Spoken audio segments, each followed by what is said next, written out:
maybe you're on the Hangout Live. Wait a minute. Hold on a second. Maybe you're not on the Hangout Live. Looks like we're on Chips. And maybe we got Ponch's sidekick, John Baker, here. What's going on, John? Do you have any idea how fast you were going?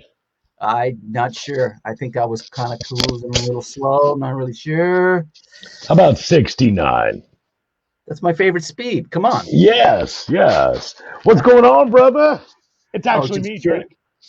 Oh, it is you. Okay. Back to the Hangout Live. Wonder, right? The Hairless Wonder. All right. The Hangout Live, man. We've got a great show tonight. We've got Greg Smith joining us tonight. First, let's give a big shout out to our sponsors, of course, Twitch and the R.A.M.S network, Rock Against Muscular Sclerosis. Make sure that you help change a life today and increase their happiness and quality of life today by donating to the show. Hey, Gag. Oh, Gag. No, yeah, I ride, Darren. Of course I ride, brother. So they're all piping in already. We love you guys for joining us. We got Backbeat Music as one of our sponsors. We love them. Alexandra and the team over there are doing great. And Jody Gentry at Media Jaw is always behind us. And we've got dope panels as well. I've got dope panels in here. And we've also got blue collar cables. Blue collar, baby. Blue collar. High quality cables for your studios, for your live, all the bit, everything. That's the way to do it, buddy. All right, so man, I think we got a long week ahead of us. I'm leaving this weekend up to Oregon, and hopefully I'll be back by Tuesday. Hopefully, or you might have to run things on yourself, bro. Yeah, but I don't run them on this end, so I guess you'll be doing it from an airplane or something. From an airplane, maybe. All right, so let's not waste any more time. This man has played with Ted Nugent, Alice Cooper, Rainbow, Billy Joel, Wendy O. World. We're talking about Mr. Greg Smith. How you doing, brother? What's up, guys? Yeah. Excellent. Excellent. So, Greg, your background is killing us, bro. It's kicking our asses over here, man. Wow. Well, I'm happy to hear that, man. I'm just a working stiff like everybody else, man. That's it, brother. That's it. So he comes up and upstages us right away, Robby. I dig that about this guy already. All right, man. Welcome to the show. We appreciate you for coming and hanging out with us tonight. Greg, you have had a storied career, and but I think we need to kick it all the way back to 1973. 73. Well, wink. Wait, are you talking about when I was 10 years old and saw David Cassidy? See, I was trying not to make you 63, in the year. I was trying to put you with me and be respectful, but yes, May 21st, 1963. Greg Smith comes barreling into the world. Did you come out with the bass in your hands? Uh-oh. Oh, man. You know what? No, to be honest with you, it was kind of weird how it all started. I mean, it started probably in the back of my dad's 1960 Ford Falcon, Nice. AM radio in the 60s, you know what I mean? It was just whatever was going, like Polar Revere and the Raiders, the fucking Turtles. I mean, the Beatles. I mean, anything that was on the radio, man, it's just kind of, it went into my brain. And I didn't know that I wanted to play music at the time, but I was just really into what was going on. And then my sister really got into music. And, well, let me just go back like 73, like you said. Growing up in Long Island, I was a huge New York Mets fan, and I was a baseball player, man. That was it. I was going to be a rich baseball player, So I remember 73, the New York Mets were in the World Series with the Oakland A's. It was the A's. It was the A's, right? The guys with all the mustaches. It was Catfish Hunter and all the Right. And they lost. And let me tell you, man, I was so disappointed. I was done with baseball. But later on that year, my mom and dad took me and my sister to see David Cassidy at the Nassau Coliseum. And all I heard was girls screaming. And I went, that's a cool job. You're right. Hell yeah. That on top of stealing my neighbor good friend of mine, he had an older brother. We used to steal his older brother's albums. That, on top of listening to Deep Purple Machine Head, that was it, man. I Yeah. had to play music, and there was no ifs, ands, or buts. It was just, I didn't want to just listen to this shit. I had to be able to play it, I had to be part of it, So, and then it went a little deeper where my birthday's in May. My sister's in April. She got a guitar for her birthday, and she said, "Let's start a band. You can play bass." I went, "Okay. What's bass?" Next month, I got bass for my birthday, and I went, "How come it only has 4 strings?" Right. It's broken. Mine's broken. God's honest truth. She quit after 3 weeks. By some strange quirk of fate, I picked it up really quickly. And within 3 months, I was playing in a band. Within 4 months, I was playing my first gig at a nursing home in Long Island. Like, crapping myself going, like crapping myself in front of people who were actually crapping themselves. Right. Dude, that kicks ass. So bass from the beginning. Did you Yeah, fall in man. love with it instantly? Well, yeah, because like I picked it up quickly. Like if my sister would have said piano or drums or anything else, I may not have picked it up quickly, but I picked it up by some strange quirk of fate, and that just kept me going and kept me wanting to do it more and more, and so yeah. Now, what was that I've very never first bass, and what was your first bass amp? a Yamaha Yamaha. 115. I can't remember the model number, but it was what like a little toggle switch, 4 knobs. Actually, Yeah. a buddy of mine who lives in my neighborhood still has the amp. Oh, wow. Yeah. And the bass itself, the bass. The bass was it was a Japanese. It was a copy of a Telecaster. It actually looked like a Telecaster guitar, but it was a bass. It was a company called Nashville. Oh, okay. And it sounded like dog shit, obviously, And the So you don't have that bass anymore. My little brother still has it. He's out in LA. Nice. And he still has it. Yeah. Cool. Very cool. I think I probably smashed it against the wall, listening to the Who in the 70s or something at some point. Right. So Blair Abernathy wants to know, how many bass guitars do you own currently? Oh, wow. There's probably about, on this wall, there's got to be about 15. I'd say maybe about 25, maybe about 25, something like that. But honestly, there's really only like 2 or 3 that I play all the time. Yeah. Sounds about right. So when you moved on from nursing homes, then what happened? Where did you step up to after that? Oh man, we went right directly to like American Legion halls. I've played those. I've done that. Like, that's the step up, baby. Yeah. CFW, American Legion. That's funny. And then I grew up in Long Island, and late 70s and early 80s, it was an amazing club scene there. So I played, opening for bands like Twisted Sister and Zebra, and Oh, hell yeah. Became really close with those guys, and I remember sneaking into bars to see them, when I was like, 15, 16 years old. And I mean, those guys were like legit rock stars, in the 70s. They were playing to like 2,000 people in clubs back then. You know what I mean? Right. And, I mean, it was pretty intense, But yeah, I ended up playing those same clubs and opening up for them and becoming good friends with them. And it was a pretty crazy scene back then, man. It was really, drinking age was 18. So, right. There was a lot of people going out every night of the week. Every band had their own PA system and truck and lighting system. And, it was, we were all our own little rock stars in our own little kingdom at that point. You know what I mean? Yeah, that's cool. But, Super cool. it taught me a lot about being prepared and putting on a proper show and all that. You know what I mean? So good place to grow up at the time. Hell yeah. Question out there right now is, what was the first rock concert you saw?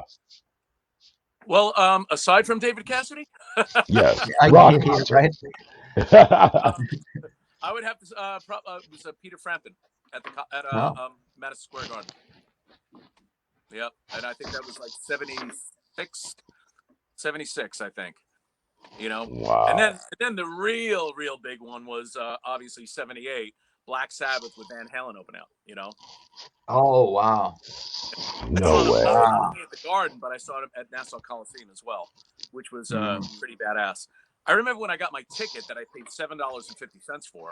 You know, it was a green ticket, Wow. and it said Black Sabbath special guest Van Halen, and I went, "What the hell's a Van Halen? What's that, like some old German guy?" You know, I didn't know who Van Halen was, but you know, Right. you can. The next day, I rode my bicycle to the shopping mall and picked up the album. You know what I mean? So. And then, of course, Nice. absolutely blown away, like everybody else was. You know. Right. Oh, hell yeah. Hell yeah. So It, you get a. Go ahead, Robby. I was gonna say it's funny because my first concert was Ted Nugent in Kiss. No kidding. Very cool. Yeah, 1976. Yep. Yep. Very cool, Yep. man. You know what's funny about Yeah. Ted? You could probably tell Ted something about that exact date. He'll remember something about it. Oh, He's really? crazy. Yeah, he's crazy like that. You know. Tempe Diablo Stadium. Wow. Yep. Yep. I Very. remember it. It was like, boy, that was something else. That was yeah, it was pretty intense for a little kid to go. I got right to the front, grabbed onto the fence, and just hung on there and stayed there Yeah. for through the whole thing, just like, and I was And a little guy. I'll bet Ted's amps had your hair blowing back, right? Oh yeah, I saw Ted at Cal Jam too. Also, Wow, man. I Badass. snuck inside stage with two other kids. There were a bunch of little kids snuck in, and when Ted came on, it was just like, I mean, Yeah, he came. From my recollection, he came flying off of the amps. I don't know if it was off the amps or what it was, but he was like this larger than life character flying through the air, cape behind him. Well, there's no cape, but I mean, he should have had one. It was like, wow, Yeah. Well, he used to do a lot of jumping off amplifiers and drum risers, which is why he had to have his knees replaced. It was really hot back then, man. You know what I mean? You know, Yeah. Right. those stacks were pretty damn high. He didn't give a shit, man. You know, he just jumped right off them, you know. So actually, when I first joined the band, his knees were still pretty good, but like after about 5 years in the band, he started to have like a lot of pain in his knee, you know. And he just never wanted to get them done, man. And like it was kind of hard to see him after a show, seeing the pain in his face, and you know. Eventually he got them done and he's fine now, thank God. But you know, man, it was, you know, coming off the stage. I mean, he gives it all on stage. You don't give a crap about pain, but afterwards he's sitting in a chair, man. I could see him shaking with pain, and it was kind of hard to watch, you know. Oh wow. Wow. Wow. I can't imagine Robby doing anything like that, Cora says. Right. All right. So a lot of people saw the same concert you did. Of course, the Black Sabbath, Van Halen. So when you first saw Van Halen on the stage, did you automatically know that this is legit? This is going the distance? I just about shit myself, man. I was blown away because nobody sounded like that, man. You know what I mean? Now I was a Black Sabbath nut, being a bass player, and Geezer Butler, man. I wanted to be Geezer Butler at that age, man. You know what I mean? Right, And right. and then watching that band and watching Eddie and Dave, I mean, nobody sounded or looked like that at that point, and I was just floored, man. I was just floored, like everybody else was, man. You know what I mean? It Yeah. was really intense, man. You know? Wow. Yeah. How cool is that, man? Before it all became what it was, you were there Yeah. and part of that. That's I mean, incredible. they were young and hungry, and you know, absolutely at the top of their game, man. You know? Yeah. Absolutely. Absolutely. And Black Sabbath, Geezer Butler, I mean, nobody, and no disrespect to our guest tonight, could hit a bass like that, man. He drove it. He drove it. That I'll tell you, he's a huge influence on me, and that's one of the reasons why. And it's funny, you can ask any bass player anybody who knows me, who's a bass player out there, whoever picks up my instruments, they probably tell right away that I'm a Geezer Butler fan because you know my action's really high, you know, because I hit it hard, you know, and Right. you need room for that string to vibrate. Yeah. Otherwise, just choke against the neck, and you're not going to get that sound, you know. So yeah, Yeah. that's watching Geezer, man, watching that right hand just slam. you know, and that was the influence on me, man. You know, that's why I hit so freaking hard. Aha. Hell yeah. Yeah. So you get your first break being invited by Gene Simmons to join touring band with featuring Wendy O Williams. Yep. That was 1984, correct? Yep. How does that come around, brother? I mean, were you jamming in a band up until then, a high school band? What prompted Gene to reach out to you? Well, you know, like I mentioned, I'd been playing all these bands on Long Island, you know. Right. And I quit a cover band in '82 and joined an original band, you know, because obviously, you know, playing in cover bands, you're not going to get the riches. And of course, you know, by the time I was 22, I thought I'm going to be in a band. I'm going to make millions of dollars by the time I'm 22. You know, Right. and the only way to do that is playing an original band. So I was playing an original band called Squadron, and we were playing at a place in Long Island called My Father's Place, and it was a place that national acts would come in, and you know, they would let like local original bands come in and play, and we used to play there, you know, once, twice a month with a band called Squadron, and Eric Carr used to come see us, you know, and he liked the band. Now Eric, at the time, Creatures of the Night was being recorded, Kiss, you know, and Right. I guess whatever issues they were having with, you know, Ace and everything like that, they were looking to get somebody to play on the album because Ace, I guess, wasn't available, or I don't know all the politics or BS behind it. All I know is that they were coming after this guy Michael Ray that I was playing with, and ended up doing a couple tracks on the album. Anyway, fast forward, it ended up producing Wendy's album, and he liked me and Mike together. He liked the way we played together, and blah blah blah. He put us both in Wendy O's band, or touring band, and you know, that was the first my first foray into, like, you know, any kind of touring, which was a lot of fun. I mean, but of course, yeah, I was going to ask what that was like. What was that? That was probably pretty. We had a 1984, you know, that we all took turns driving. You know, hell yeah. Of course, you gotta understand, in 1984, that was a brand new car. Right. Hell yeah. But it was a blast, man. I wouldn't have traded that experience for the world, man. It was just, you know, I hit probably every Denny's between here and California, and, you know, got sick at half of them. You know, right. And you know, that's why I have a good immune system now. You know. Nice, brother. Yeah, well, you know, a little food poisoning goes a long way. Absolutely, man. So people going nuts. So we try to keep this in rotation, but everybody in the feed is asking about Motorfest, Tokyo Motorfest. So we'll answer a few and then we'll backtrack a little bit. We normally like to stay in line, but because we're getting so many of them. Jennifer Werner wants to know what brought you to Tokyo Motorfest. What created that whole dynamic for the band? Well, I think ultimately, I think Steve Brown got, you know, approached by, you know, Frontiers to do, you know, an album or something like that, and he decided that he wanted to do with me and of course Ted Poley and Chuck, because we'd all been friends, and as far as I know, I think that's the way it went. At least that's the way it was presented to me. You know, Steve was like, "Hey man, would you like to do this album?" Initially, it was supposed to just be an album, you know. Right.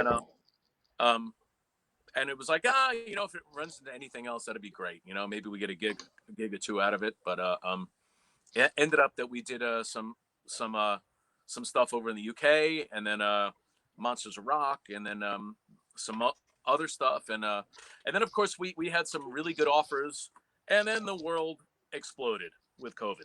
You know, Right. You know, we were go to Japan, and we had some other stuff going on, another little run in Europe, and you know, and then everything stopped. But we do have something coming up this June down in Atlanta, which is going to be fun. You know, get back with the guys again and play and do some tracks from the new album. You know. Cool. Hell yeah, brother. Hell yeah. So let's go back to playing with Ted and being so. Ted is such an iconic human being, obviously, with especially in my demographic being in Texas. Yeah. You know, in fact, he uses our studios in Waco to do a lot of his work, and Right. we're fortunate enough that way. But there you are with the madman Yeah. himself, right there. My 57 P bass. Yeah. Yeah. So let's talk about life on the road with Ted. You said he remembers a lot from the shows that you guys have played in the past, or Yeah. that he is. I've heard that about Ted a lot. Ted keeps his mind pretty straight, and Yeah, he does. yeah, You he know, can remember a lot of stuff. I mean, I've been in the band 15 years now, I believe. This might be going on my 16th year even, and yeah, man, yeah, he's never been one for the drugs or alcohol or anything like that, as you guys, Right. will know. I'll tell you that, Um, Yeah. as a matter of fact, in the all the time I've been in the band, I've only seen him even, drink alcohol like a couple of times, and that was one time I remember we were all at a strip club across the street from the hotel on a day off, the band and crew, and he comes in and he goes, "Hey guys, good to see all the band and crew hanging out together. Give me one of them there Coronas," and he had like 2 sips out of it, and and that was another time. We were in California, and there was this really good wine backstage. I can't remember what Right. it was, but it was really good California cab, And Derek St. Holmes was in the band at the time, and he liked California cabs as well. So we're both in there. And I'm like, "Oh, Derek, man, look at that. That's a nice one." And Ted's like, "Yeah." He goes, "We should have some of that shit right now." Just before we went on, I was like, "Okay, cool." I pop it, I pour 3 glasses, I'm like doing the wine snob shit, and Derek's doing the wine snob shit. Ted comes over and goes, "Wham!" I go, "Well, those are drink wine, but who's going to tell you no?" Right. You're Ted Nugent. You get however you want to, brother. So I mean, he's not, alcohol, drugs. That's never been his thing, man. No. Jennifer Berner says, "What's your favorite type of wine to drink, Greg?" Probably California cabs. Yeah, Nice, something brother. deep and rich. Right? Blair Abernathy wants to know if you have a favorite Ted Nugent song you like to play. Oh man, Queen of the Forest is a lot of fun. Especially like when Derek was in the band, and he was singing it, man. Stormtrooping's a lot of fun. Snakeskin Cowboys. I mean, there's a lot of them, man. You know what I mean? It's kind All of of fun them. when people ask you like favorites. Mm-hmm. There's different. So I love playing all of them, but for different reasons. So I can't Absolutely. say there's like any favorites, man. That's kind of a tough question. Yeah. Of course, I, any song there's a bass solo. Yeah, that one. right? Stranglehold's got to be fun, I'm sure. That's a lot of fun, yeah. Because I sing double with Ted, which is kind of cool, and then there's a little bass solo section in there, and you got to have that old right here. Here we go. We got to have the MXR Phase 90. Nice. That's the one, huh? I got mine here too. Wait. Let's see if Robby can pull it off. Searching. MXR Phase 90. Woo! These are legit. You gotta unscrew them from the back, and it's like a weapon. It's heavy. Yeah. Oh yeah, man. Absolutely. Yep. Nice, brother. Nice. All right. So, Robby, I put Robby on a stage quite a few times with Jack Russell's Great White, and we've got a show we're going to do again this year in Texas. Awesome. Bend an ear, my brother, because I would love to put you guys on a stage. Oh, yeah, man. We played a show together. We didn't get a chance to meet, but it was in Kansas, and it was you guys headlining, Blue Oyster Cult and us opening the show. Okay. 20,000 people there. It was a rocking event. Kansas somewhere. But then I met Jason after that. Shortly after that, I met Jason. We did a jam together. Jason Hartless. We did the Montrose jam together. Oh, out in LA. Okay. Yeah. Right. Yep. Yeah. Now, So I don't know if you know, I played with B.O.C for a summer as well. When was that? 1995. It was right after I recorded the Rainbow album, and Chuck Berge was playing with Blue Oyster Cult, and they needed a bass player for the summer, and it was prior to the Rainbow Tour, and I did a 2-week run with Alice Cooper in South America. So '95 was a busy year for me. Sounds like it. But yeah, and of course I grew up a big Blue Oyster Cult fan as well, and so yeah, it was a pleasure to play with them. And that was, now here's a funny story about that. My first gig with them was as a Pine Knob, which is, they call it DTE now, but back then in Detroit, old school Pine Knob, big shed. I had like 10 days notice before playing with them. Did one rehearsal, so I'm doing backgrounds and I'm playing the song. So I had like some cheat sheets, and I had them laid out. The guitar tech was supposed to tape them down, never taped them down. Big wind came, off they went. Oh shit! Yeah, that was no stress at all. No. Have no idea what I'm doing. Well, just clearly nobody was doing, but that would be a little scary.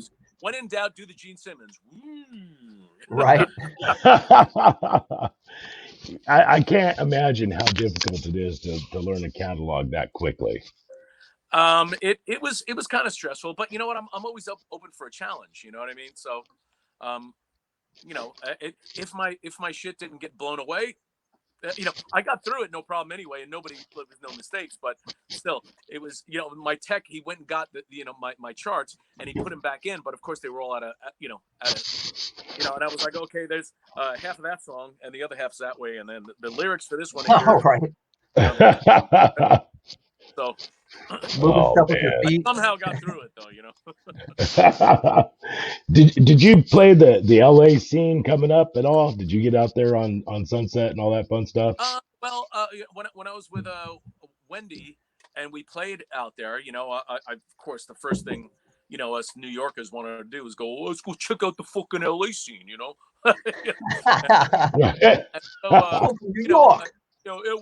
See what they're doing out there, So of course I lost my New York accent now. I lost it in a poker game a while back.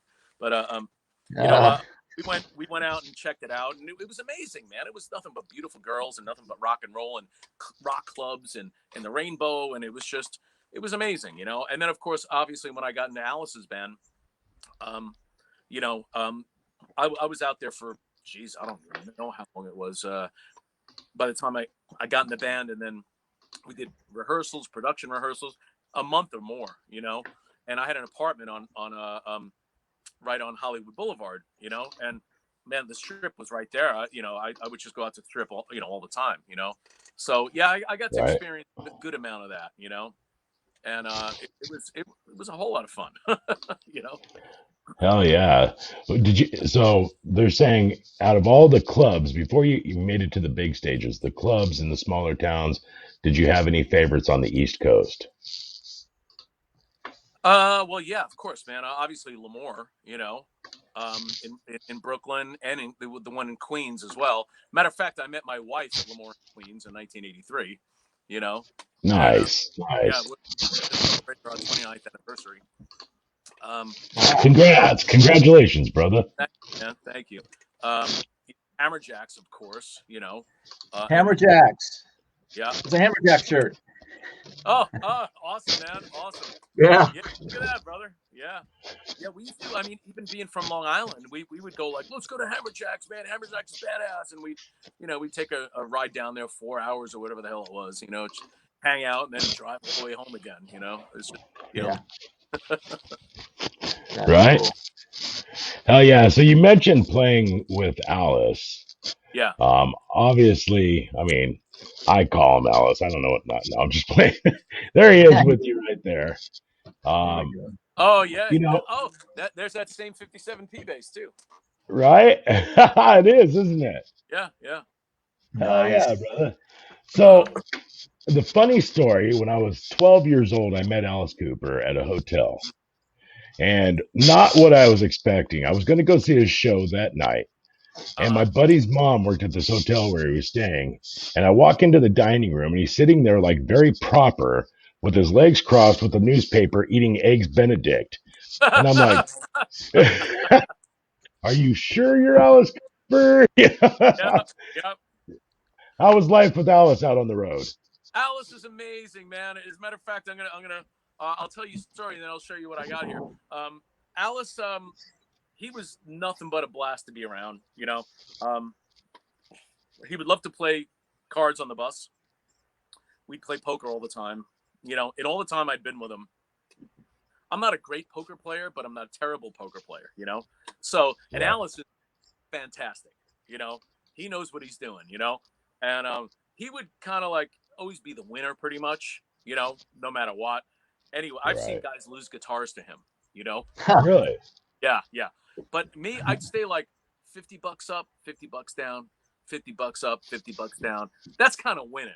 When you're playing with Alice Cooper, that's a win, man. Because you know I'm getting to hang out with the guy and listen to the stories. You know, right? 50 up, 50 down, 50 up, 50 down. It's all good. You know. So this one tour, I think it was a 2001 tour. For some reason, the last week, all the cards were coming my way. You know, and I ended up taking him personally for about $400. You know, yeah. So now Alice goes to he goes to pawn shops almost every day. Like he likes to get out and wander around, check out the cities, you know. And he goes to pawn shops because he likes to collect old watches. And you know, if he'll find something old and cool, he'll buy it, you know. So after I took him for that $400, he bought me a trophy. It's a marble base with a Miller can and a hand with a full house.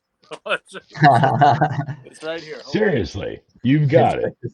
It's right here in my studio. Well, the top broke off, but you know, there's the full house. There's the Miller can. There's the nice. So Alice bought that at a pawn shop for me, and you know, I got to glue this back on. Wow. That's too cool, man. And then he gave me the $400 he owed me. Right. Like cool for the gift, but you did hit an ATM, right? Right. Pay up. You know? So I hear Alice is also a pretty exceptional golfer. Yeah. You know, he'd play all the time while you know, while we were out. I never got into golf. I think some of the newer guys in his band are into it, you know. But you know, I don't know, man. For me, at that time, you know, especially that time in my life, I had to wake up way too early to freaking play golf. Right. You know, I was like, I think I'm gonna sleep. You know, I hit balls. I don't call it golf though, bro. Yeah. I have no idea where they're going. I just hit something, you know. Right. So, what they want to know, most surreal rock star moment on the road. Who was it with, and what was it? Man, I don't know. Like probably the most surreal. I mean, you know, it's always cool meeting people and stuff like that. You know, meeting Jimmy Page. I grew up a crazy, you know, Led Zeppelin fan. But honestly, I think some of the most surreal stuff for me is actually being on stage with these guys, man. I mean, you know, when I was playing with Rainbow, I'll never forget. There was one time, and it was on the American tour. We were playing Mistreated, you know, the song Mistreated, you know, an old Rainbow Deep Purple song. Yeah. Right. And Richie was just feeling it, man. And he was on his knees and he had that Strat rolling it against the monitors and shit like that. And I'm just looking at him and I'm up there laying it down and I'm going like, holy crap, you know? And then I think to myself, I'm like, what series of events happened that he's there and I'm here? You know what I mean? Right. You know, because I was a crazy Deep Purple fan, man. You know what I mean? Same here. Right. I mean, you know, so sometimes I'd have those moments, and then you got to shake it off and go, you know, I'm hired to do a job. I'm doing a job. I'll freak out later. Right. Exactly. Another, you know, probably another like surreal moment was playing with Billy Joel, right? And day before that big gig at Madison Square Garden for the 12-12-12 concert for you know, Hurricane Sandy victims. The day before was the sound check. So, you know, Billy's up on stage. We're at the Garden doing sound check, and you know, I know Billy. I know all the guys in the band. They're my good friends, man. You know, the guitar player is my daughter's godfather. We're close, man. You know, So I'm just up there hanging with my friends. I didn't think much about like, oh, fuck, it's the Garden. Who cares, man? I've played arenas before, you know? And then I look out in the audience. There's Roger Daltrey and Pete Townsend sitting in the first row. Oh, holy. I'm like, this is weird. I'm on stage in the Garden, and they're in the audience. Oh, dude, that's surreal as all can be. Your composure, man. I mean, obviously you're a professional, but come on. Oh yeah, A man. little. You know, like I said, dude. Like, you know what? No matter what, man, what I've done or who I've played with and everything else, there's still the 15-year-old kid inside of me, man. You know what I mean? Yeah. You know, Right. I mean, I grew up with Absolutely. all these guys, man, and I'm still huge fans of them. You know, like even Ronnie Dio. Ronnie was a good friend of mine, but you know, before I ever met Ronnie, you know, being a big Deep Purple and Rainbow fan, you know, I mean, I was a 15-year-old kid with the albums, man, going, holy crap, man, Ronnie Dio, Jesus, you know, unreal. And so I'm playing with Alice at Sweden Rock Festival, and you know, we go to the hotel where everybody's hanging out at the bar, and there's Ronnie at the bar, right? And I'm with Eric Singer, right? And Eric goes, "Oh, you know Ronnie, right? There he is at the bar." I'm like, "No, I don't know Ronnie." He goes, "Oh, come on, let's go say hi to him." I was like, "No, I don't want to bother him. I don't want to bother him," you know. And he goes, "What? Are you crazy? Come on, let's go." So he brings me over, introduces me to Ronnie, and Ronnie's like, "Oh man, nice to finally meet you." And I'm like, "What? Like, you know who I am? Like, what? You know?" And you know, so we start talking and shit, and like it was like I knew the guy for 20 years. He was such a sweetheart, you know. And we start talking about Rich, Wow. trading rainbow stories and this and that, and road stories, and playing with Richie, and you know. Then after a while, Eric was like, "All right, well, I'm out of here," because you know he and I, Ronnie and I, just hit it off, you know. And then the very next year, we're out with Alice. Then Dia was opening up for Alice, and then you know, then we just connected even more, and we hung out every day, and it was just you know.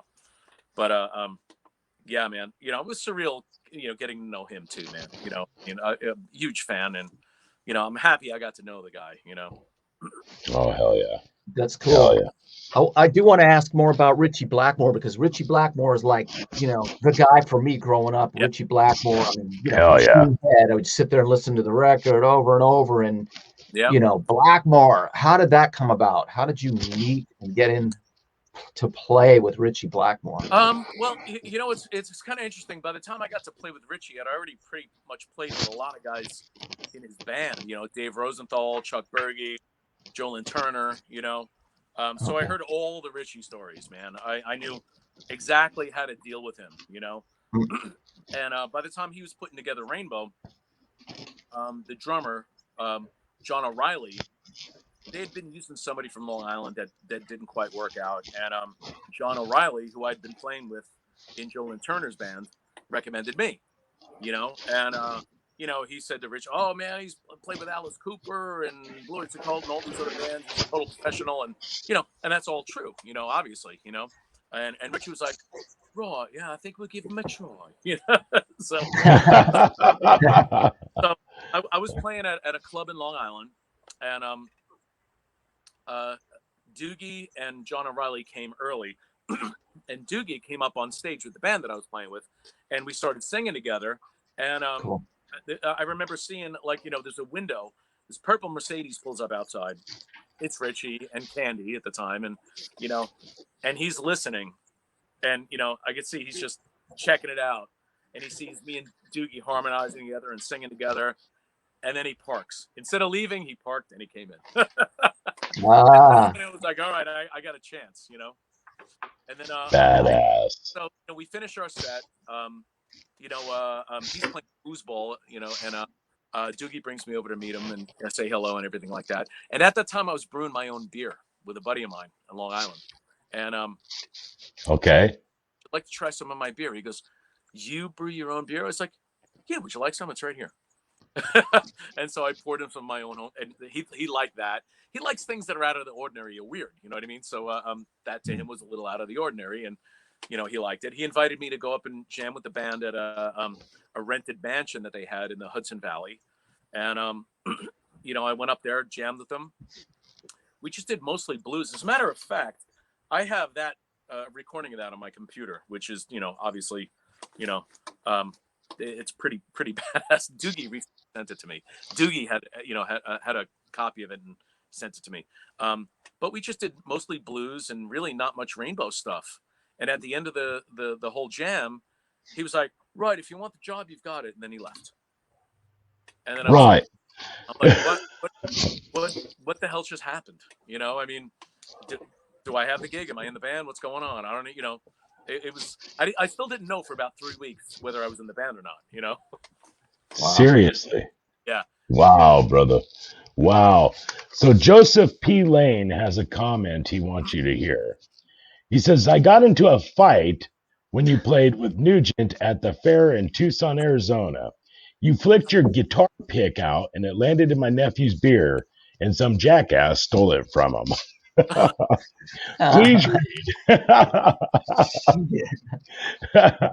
So he stuck his hand in his nephew's beer, took the pick out. Wow. Right? So do I owe him a pick or a beer?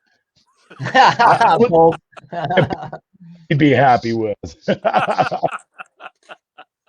Poor guy, man. Hope you didn't get your ass kicked, Joseph. I'll be happy to replace both. All right. Saintly man. You know, Wow. I was a huge Zeppelin fan. Huge. Most of us were. And the fact that you got to play and be part of Page and that whole experience, man, I am so envious. So envious. Well, I never played with Page. I met him a few times, but right. I never got to play with him, you know.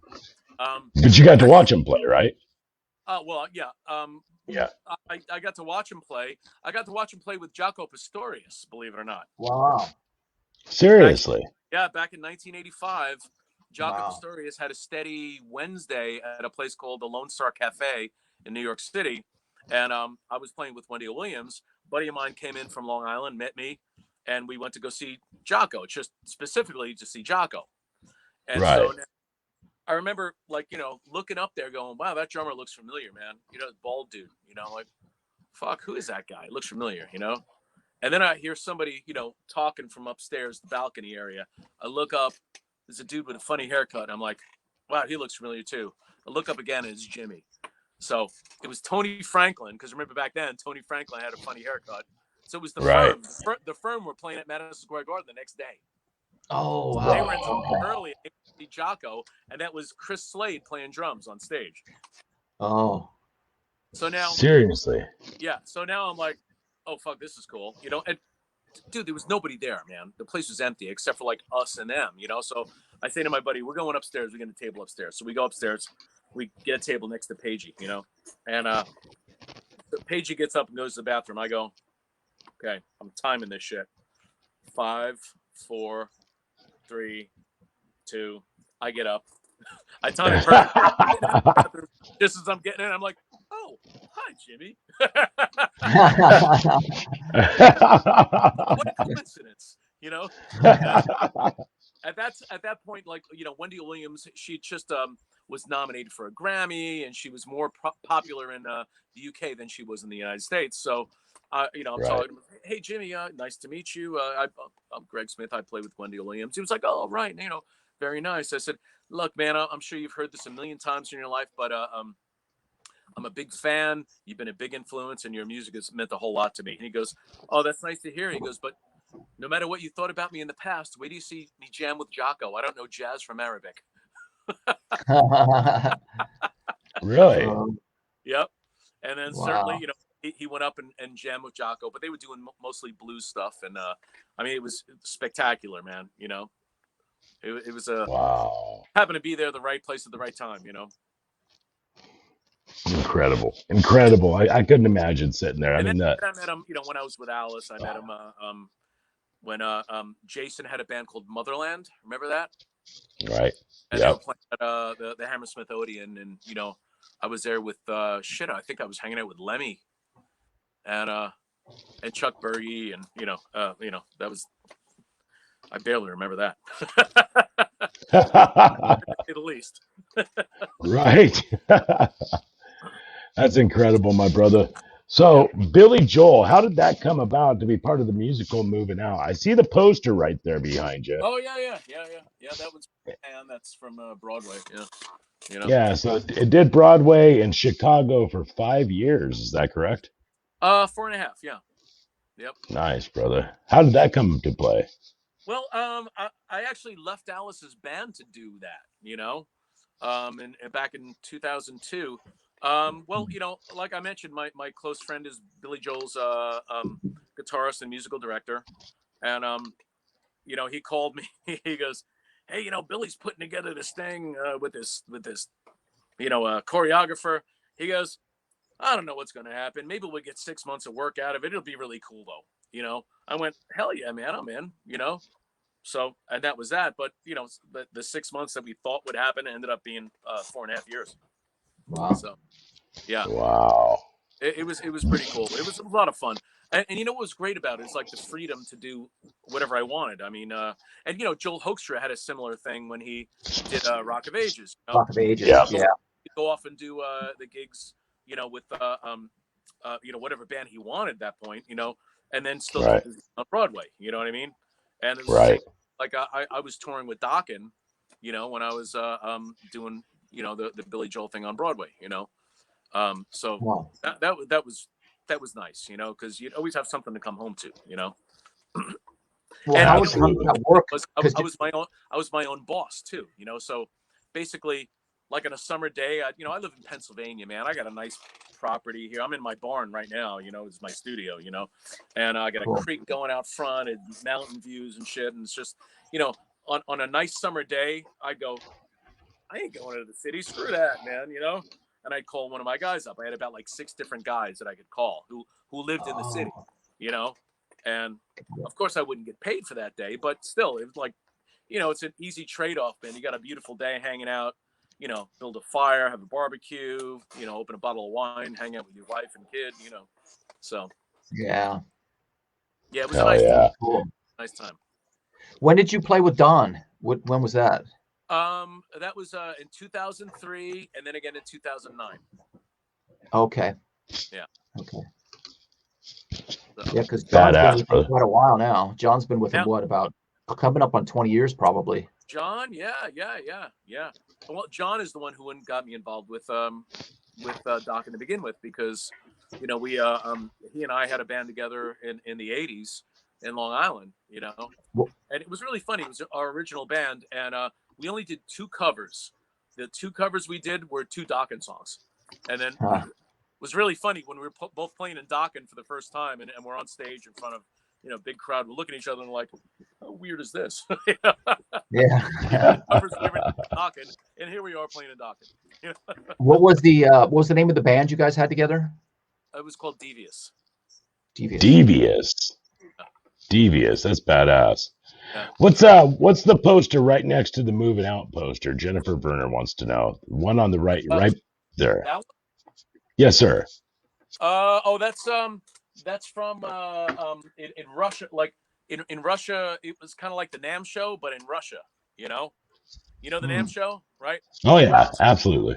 It was the Russian version of the NAM show, and I was doing that. Actually translates to master class.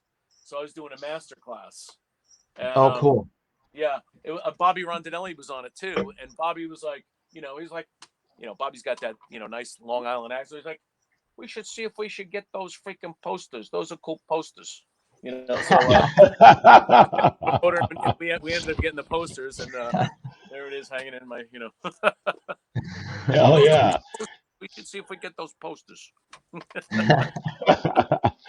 Hey, Dave Harden wants to know if you were ever able to outdrink Wild Mick. That would be a negative. That would be a negative. We Yes. had a Negative. lot of fun together. We had a lot of fun together. I love him dearly. He's one of my favorite people on the planet. I probably have laughed more with him than anybody else. I miss him, but no, there's no way I could ever outdrink that guy.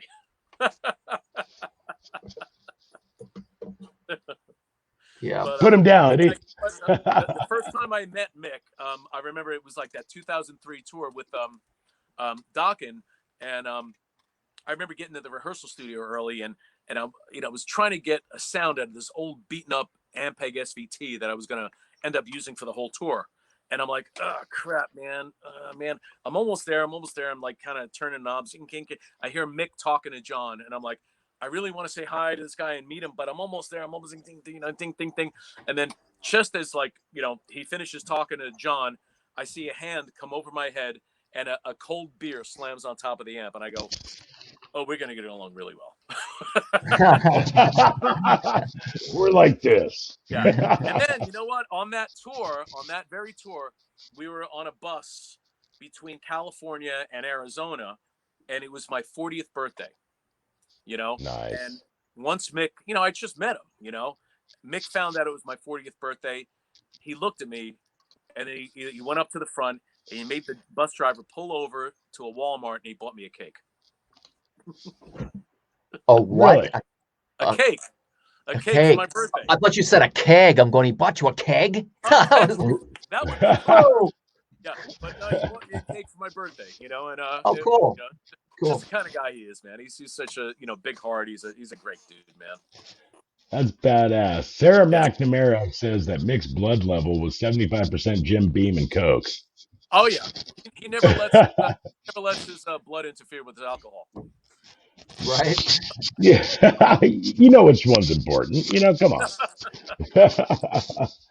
All right, so let's talk about Tokyo, man, and let's get out what you're working on today. Where can people find what you are currently working on right now? Well, let's see.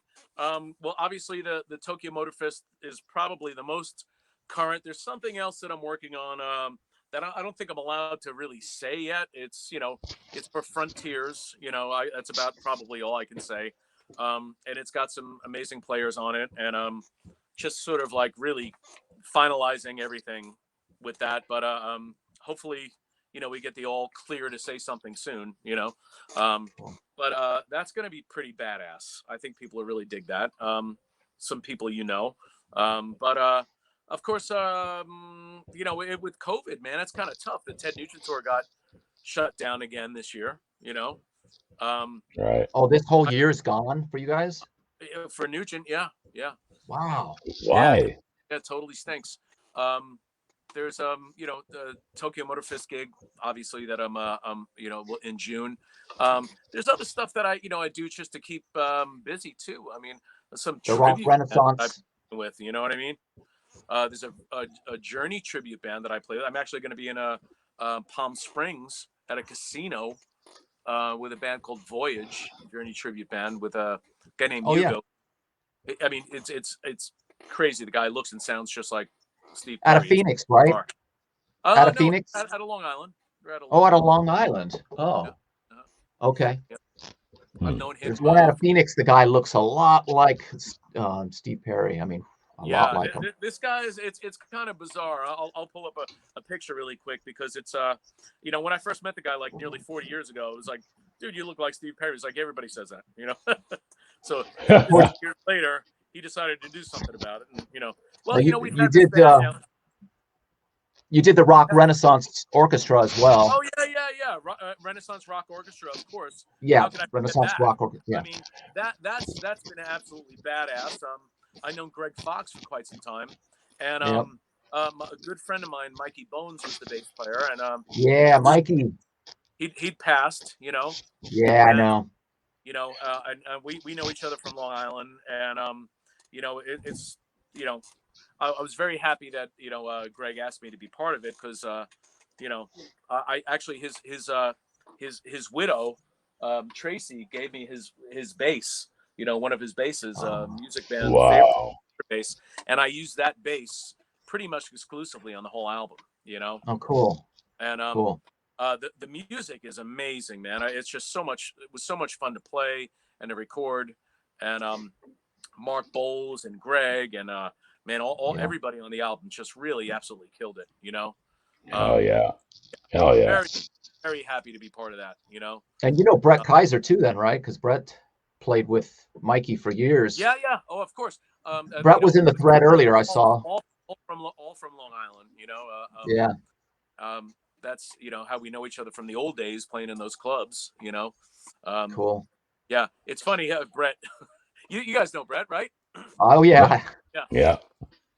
So I remember like Brett back in 1981 or 1980 or something like that. We met at the McDonald's in Huntington. He was in a band called Cheetah, and their bass player kind of left him high and dry and stuff like that. And you know, he was asking me if I could do a bunch of gigs with him. So you know, him and his brother Bruce, and we met to talk about stuff. And so you know, we came up, you know, agreement. It was like talk about schedule and stuff like that. And it was like, oh, it's going to be great, man. It'll be a lot of fun. And so just as I'm leaving, I hear a knock on the window, and there's Bruce and Brett with their asses pressed to the freaking window. you know, families around and stuff like that. And, you know, Right? That's why you got sick at Denny's a lot. But hey, look at the corner of the screen right there. Hey, is that Brett? That's Brett right there. Yeah, there's Brett. What's up, Brett? Love you, brother. Hey, we would ask him to put his ass to the corner of the screen, but we better not.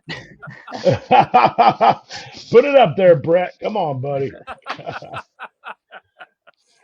Man, yeah, brother. Man, that was a blast, man. That James was Hyde's in the crowd too. And then you know, it wasn't too much longer than that you know, Brett and Bruce left. Anyway, I don't know if you can see this, but this is you know, Hugo and oh yeah, they got the same schnoz. Wow, that's not a schnoz you duplicate either, brother. No, you know, one's Portuguese, one's Italian. How cool is that? It's though? The Mediterranean schnoz, I guess. Absolutely. Wow.